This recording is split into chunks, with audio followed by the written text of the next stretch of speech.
Balgam asla normal bir belirti değildir. Halbuki öksürük insanlar için olması gereken bir reflekstir. Öksürük olmadığı takdirde akciğerimize kaçmış olan tozları ve mikropları dışarı atmamız mümkün değildir. Öksürüğü hiç olmayan, sıfır öksürüğü olanlarda ciddi akciğer problemleri meydana gelir. Onun için öksürük sağlıklıdır ancak aşırısı hastalık belirtisidir.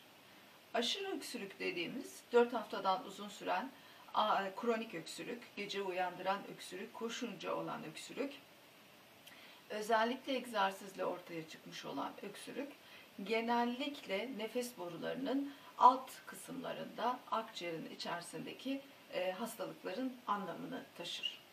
Özellikle balgamın olması, mesela çocuklarda balgam olmasını hiç beklemeyiz. Balgam bazen erişkinlerde yaşlanmış akciğerin bir belirtisi olarak bazen koa hastalarında ortaya çıkar ve erişkinlerin bir kısmı yaşlılarda balgamın olmasını normal karşılar. Ancak çocuklarda balgam hiçbir zaman normal değildir, olmaması gereken bir belirtidir.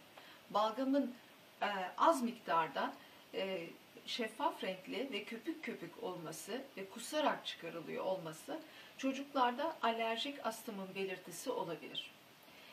Ancak rengi koyulaşırsa ve miktarı artmaya başlarsa, bazen çay bardağı kadar, bazen bir günde su bardağı kadar balgamın çıkarılıyor olması ise nefes borularının genişlemesiyle giden mikrobik hastalıkları, yani bronşiektazi dediğimiz bir hastalığın habercisi olabilir.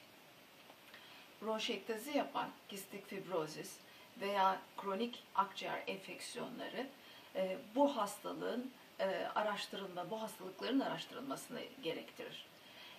Eğer bir çocukta çok aşırı öksürük 4 haftadan fazla sürüyorsa, bununla birlikte cildinde alerjiler varsa, ailede astım varsa, bebekliğinde egzaması olmuşsa, öksürük koşarken, gülünce, ağlayınca daha fazla oluyorsa, gece sabaha karşı daha fazla oluyorsa ve balgamı şeffaf ve köpük köpük ise bunda astımı düşünürüz.